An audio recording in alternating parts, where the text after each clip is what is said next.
आणि त्याचबरोबर दुसरीकडे कल्याणकारी योजना आम्ही केल्या.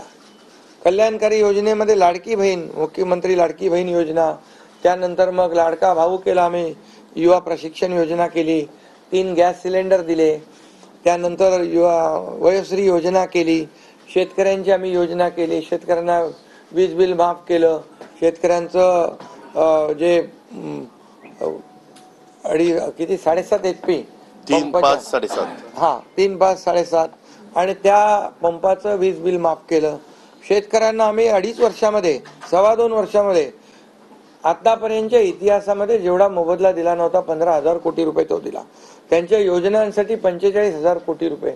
म्हणजे एकंदरीत कल्याणकारी, मी डिटेलमध्ये जात नाही त्याच्यामध्ये, पण एकीकडे विकास आणि दुसरीकडे कल्याणकारी योजना याची आम्ही सांगड घालण्याचा प्रयत्न केला.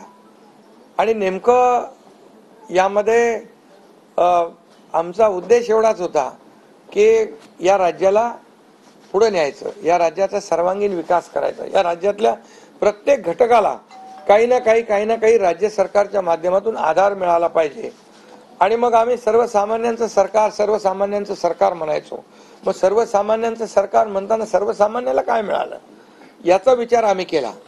आणि मला अभिमानाने या ठिकाणी सांगायचं आहे की मोदी साहेबांनी, केंद्र सरकारने देखील आमच्या पाठीमागे उभे राहिले ताकदीने, की जे आमचे प्रस्ताव जे आहेत ते त्यांनी मान्य केले.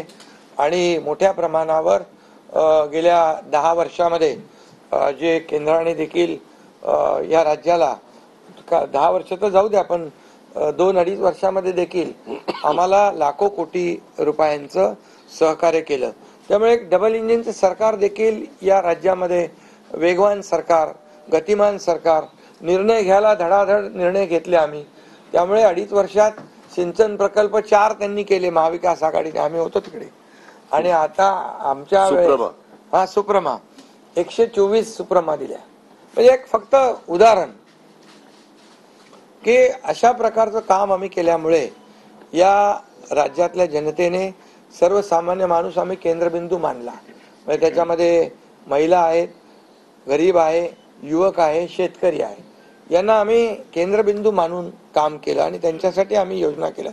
काय आमच्यावर आरोपही झाले, एका रेवड्या बाटण्या काय काय काय म्हणजे तुम्ही हे वाटप सुरू केलंय, बहिणींना विकत घेताय का, काही लाच देताय का, या सगळ्या गोष्टीला आम्ही सामोरे गेलो.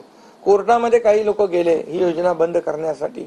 आणि म्हणून लाडकी बहीण योजना जी आहे, त्याचबरोबर शासन आपल्या दारी, आम्ही याच्यापूर्वी शासन आपल्या दारी आम्ही केलं.